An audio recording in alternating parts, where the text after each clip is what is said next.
दोस्तों, आज मैं आपको एक बहुत ही रोचक कहानी सुनाने वाला हूँ। यह कहानी आपको बताएगी कि कैसे एक छोटा सा चूहा एक शेर की मदद करके उसकी रक्षा करता है। ये कहानी न सिर्फ मनोरंजक है, बल्कि इसमें एक गहरी सीख भी छुपी हुई है। तो चलिए शुरू करते हैं। एक घने जंगल में एक शक्तिशाली शेर रहता था। वह जंगल का राजा था और सभी जानवर उससे डरते थे। एक दिन जब शेर अपनी गुफा में आराम कर रहा था, तो अचानक एक छोटा सा चूहा उसके शरीर पर कूद गया। शेर ने गुस्से में आकर चूहे को अपने पंजे में दबोच लिया। चूहा डर गया और विनम्रता से बोला, हे महान शेर, कृपया मुझे माफ कर दो। मैंने आपको परेशान करने का इरादा नहीं किया था। अगर आप मुझे छोड़ देंगे तो मैं कभी आपका एहसान नहीं भूलूंगा और एक दिन आपकी मदद जरूर करूंगा।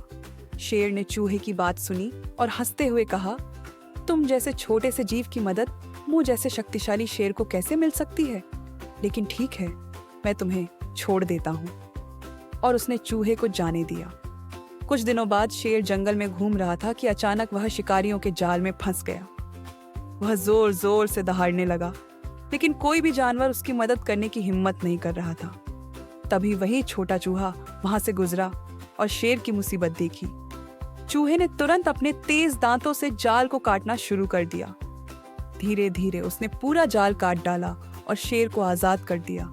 शेर ने आश्चर्य से चूहे की ओर देखा और कहा, तुमने मेरी जान बचा ली। मैंने तुम्हें छोटा समझकर तुम्हारी बात को हल्के में लिया था, लेकिन आज तुमने मुझे सिखाया कि दया और क्षमा का फल हमेशा मीठा होता है। चूहा मुस्कुराया और बोला, महाराज, दया करने वाले के साथ हमेशा अच्छा होता है।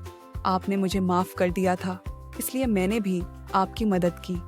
शेर ने चूहे की बात को गंभीरता से लिया और उस दिन से उसने सीख लिया कि छोटे बड़े का भेदभाव किए बिना सभी के साथ दया और सम्मान से पेश आना चाहिए। और इस तरह शेर और चूहा जंगल में मित्र बन गए और उनकी दोस्ती की कहानी सभी जानवरों के लिए एक मिसाल बन गई। इस कहानी से हमें यह सीख मिलती है कि क्षमा और दया का भाव हमेशा अच्छे परिणाम लाता है। छोटे बड़े का भेदभाव किए बिना सभी के साथ दयालुता से पेश आना चाहिए, क्योंकि कभी-कभी सबसे छोटा दिखने वाला भी बड़ी मदद कर सकता है।